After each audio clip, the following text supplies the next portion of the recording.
नमस्कार। आप सभी का हमारे चैनल सनातन धर्म ज्ञान पर मैं एक बार फिर से हार्दिक स्वागत करती हूँ। आशा है कि आप और आपके परिवारजन सभी स्वस्थ होंगे और बहुत ही अच्छे होंगे। जैसा कि आप सभी जानते हैं, हमारे चैनल पर श्री महाराज जी की अद्भुत कथाओं की श्रृंखला का क्रम जारी है।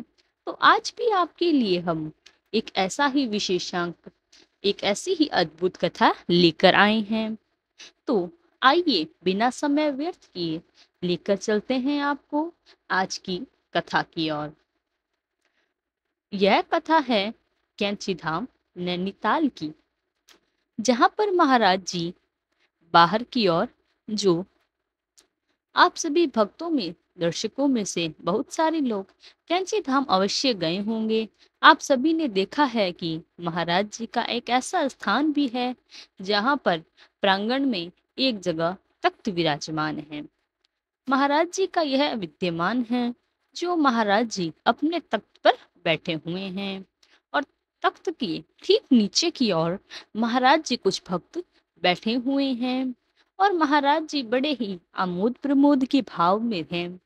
एक एक उनमें से महाराज के भक्तों ने कहा कि महाराज, आपके भक्त तो बड़े दूर दूर तक फैले हुए हैं और आपकी खातिर बहुत दूर दूर तक है, लेकिन कई आपके भक्त हैं, आपके दर्शक आपके दर्शन करने के लिए नहीं आ सकते, तो कैसे वह आपकी कृपा प्राप्त कर सकते हैं। महाराज जी ने यहाँ पर एक बहुत ही बड़े रहस्य को उजागर करते हुए कहा कि जो भी दूर रहने वाले हमारे भक्त हैं, वह हमारे बड़े दर्शक भी हैं, बड़े ही सुलभता के साथ हमारे दर्शन कर सकते हैं। मैं उन सबको अपनी बातों को सुनाता हूँ। उन सब की जो भी समस्याएं हैं, परेशानियां हैं, उनके जो व्यक्तित्व में, उनके जो जीवन में बाधाएं हैं, उनको मैं सुनता हूँ। महाराज जी यहाँ पर एक ऐसा रहस्य उजागर कर रही हैं। महाराज जी कहते हैं कि हमारी तस्वीर के सामने कही गई सभी प्रार्थनाएं मैं स्वीकार करता हूँ। मैं उन्हें स्वयं सुनता हूँ, उन पर विचार भी करता हूँ और उनका निदान भी करता हूँ। तो महाराज जी का यह एक संयोग समझ लीजिए कि महाराज जी एक महती कृपा समझ लीजिए कि इस विशेषांक से पहले कि हमने कैसा विशेषांक बनाया है, जहां पर हमने यह आपको बताया कि महाराज जी की कोई भी बात कही हुई अकाट्य नहीं हो सकती। उस बात को यहाँ पर जोड़ते हुए आप सबको मैं बता देती हूँ, यह बात भी महाराज जी के मुख से ही निकली हुई है। महाराज जी की तस्वीर के सामने भी जो प्रार्थना की जाती है, वह भी महाराज जी स्वीकार करते हैं, क्योंकि बहुत सारे ऐसे भी महाराज जी के दर्शक हैं, अनन्य भक्त हैं, जो महाराज जी पर अपनी पीड़ा और दुखों और बड़ी विशिष्ट श्रद्धा रखते हैं। तो यह अक्सर प्रश्न रहता है कि हमारे कई विशेषांकों में एक प्रश्न जो इस समानांतर और संभव ही पूछा गया है कि महाराज जी मेरी विनती क्यों नहीं सुनते, मेरी बात कब सुनेंगे, मेरी स्थिति कब सुधरेगी। तो इस तरह के जो समानांतर प्रश्न आते हैं, उनको भी मैं आज आपको प्रत्युत्तर दे देती हूँ। इस कथा के माध्यम से जो भी भक्त महाराज जी की श्रद्धा भाव में है, महाराज जी पर अपनी श्रद्धा रखते हैं, वह कभी भी ऐसा ना सोचे कि महाराज जी उनकी विनती, उनकी जो कही हुई बातें हैं, वो महाराज जी तक नहीं पहुंच रही। जो कि स्वयं महाराज जी ने इस बात को कहा है कि तस्वीर के सामने भी यदि कोई जन अपनी समस्या रखता है, अपनी बात रखता है, महाराज जी उस पर उसे सुनते भी हैं, उस पर विचार करके उसका निदान करने के लिए अपनी कृपा बरसाते हैं।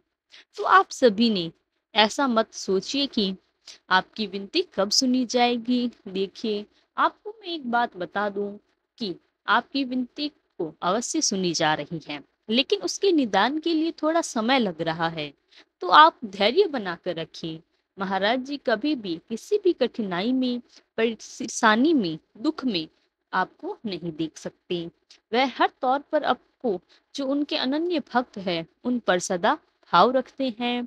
महाराज जी तो वैसे सभी की सुनते ही हैं, लेकिन जो उनके भक्त रहते हैं, जो उन पर आस्था रखते हैं, उन परेशानियों के निदान के लिए महाराज जी कुछ ना कुछ अच्छा सोच रखा है। तो आप भी धैर्यवान बनिए, धैर्य रखिए। आपकी सभी बात महाराज जी तक पहुंच रही है। आप सभी यह ना सोचे कि आपकी विनती है स्वीकार की जा रही है, आपकी विनती पर ध्यान नहीं किया जा रहा। महाराज जी स्वयं इस बात को बार बार कहते हैं। मैं आपको दोहरा देती हूँ कि महाराज जी स्वयं इस बात को कहते हैं कि उनकी तस्वीर, उनकी छवि चित्र या उनकी जो स्वरूप है उसके सामने कही गई कोई भी बात अनसुनी नहीं होती। महाराज जी आपको सुनते हैं, उसमें विचार भी करते हैं और उसकी सभी परेशानियों के निदान के लिए कुछ ना कुछ लीला आज भी करते हैं, अभी भी रच रही हैं, जो जल्दी आपको इससे निदान मिल जाएगा। आपको इस परेशानी से छुटकारा भी मिल जाएगा। बस शर्त आप धैर्य बनाकर रखिए, अपनी श्रद्धा भी आपको पूर्ण रूप से रखनी है। आपकी श्रद्धा पर बने रहिए, महाराज जी के प्रति आस्था बनाए रखिए। जल्दी ही आपकी सभी परेशानियों का निदान भी हो जाएगा। आप भी सुख के जीवन को व्यतीत कर पाएंगे।